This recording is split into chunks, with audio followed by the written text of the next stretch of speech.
Hello, welcome back to our channel, where we talk about health and fitness.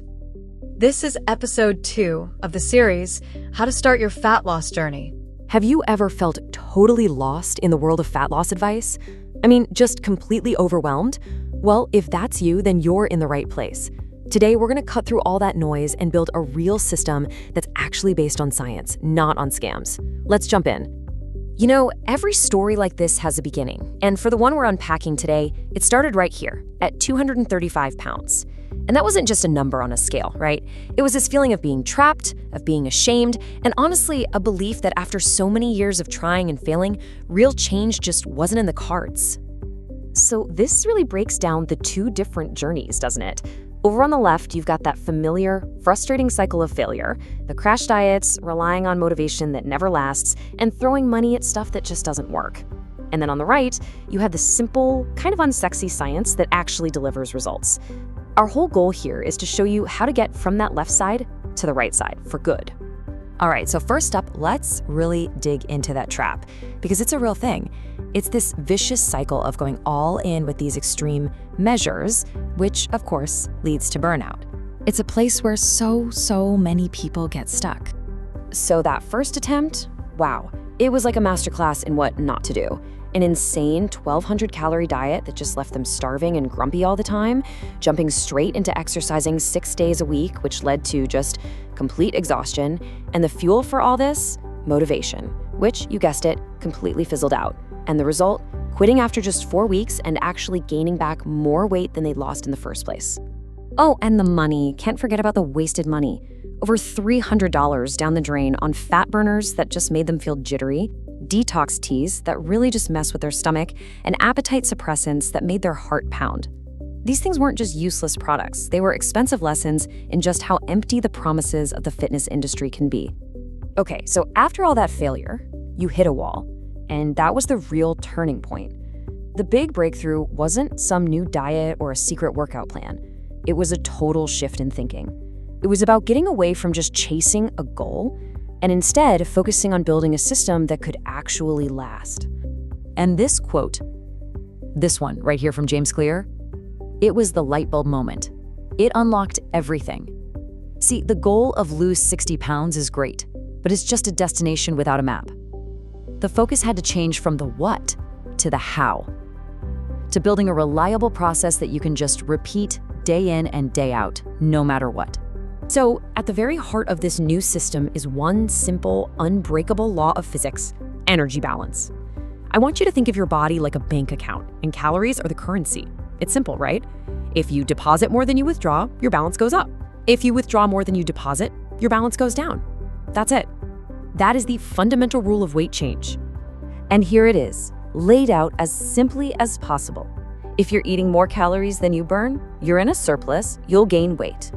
If you're eating fewer calories than you burn, you're in a deficit, you'll lose weight. It really is that straightforward.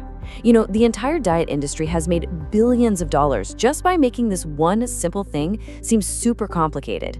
Okay, so what does a system built on this actually look like in the real world? What do you do?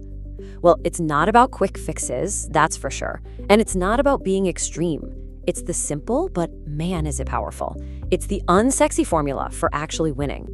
It all boiled down to these 3 simple rules. First, instead of that punishing 1,200 calorie diet, it started with a totally reasonable 500 calorie deficit.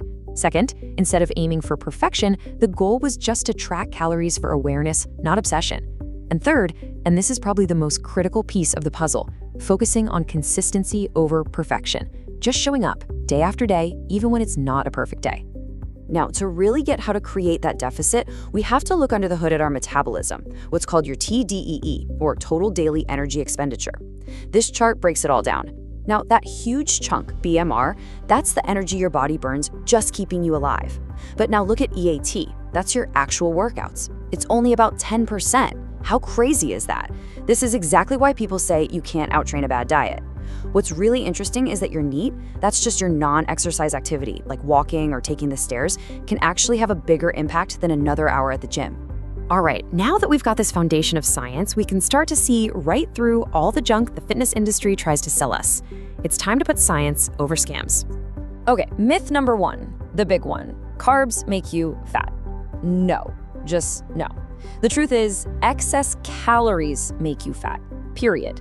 You can absolutely enjoy pasta and bread and rice while you're losing weight as long as you are in a calorie deficit.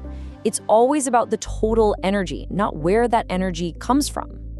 You know how people do a million crunches trying to burn off their belly fat? Well, that's this myth right here in action. The reality is, your body decides where it loses fat from, and it's mostly based on your genetics. You cannot target fat loss. Doing ab exercises will make your abs stronger, for sure, but only being in a calorie deficit will burn away the layer of fat that's covering them. So if you're not burning fat from your stomach when you do crunches, and you're definitely not sweating it out, where does it actually go when you lose it? The answer is probably not what you think. Get ready for this. You breathe it out. Yeah, seriously. Through a bunch of metabolic processes, the mass that's stored in your fat cells gets converted into carbon dioxide and water. A staggering 84% of the fat you lose leaves your body as CO2 when you exhale. And just knowing that one fact makes things like detox teas and sweat belts look completely ridiculous, right? All right, we've covered the science, we've busted the scams, so what do you do now? Let's make this real. Here are the actual next steps you can take, like today. It's a simple 3-step plan to get started. First, just go online and search for a TDEE calculator to get a rough idea of your daily calorie needs. Second, create a small, manageable deficit by subtracting about 500 calories from that number. And third, and I know nobody wants to do this, but trust me on this, take your day one photos. It might feel awkward, but I promise you, down the road, it will be the most powerful progress tracker you have. And that really brings us back to the central idea of this whole thing.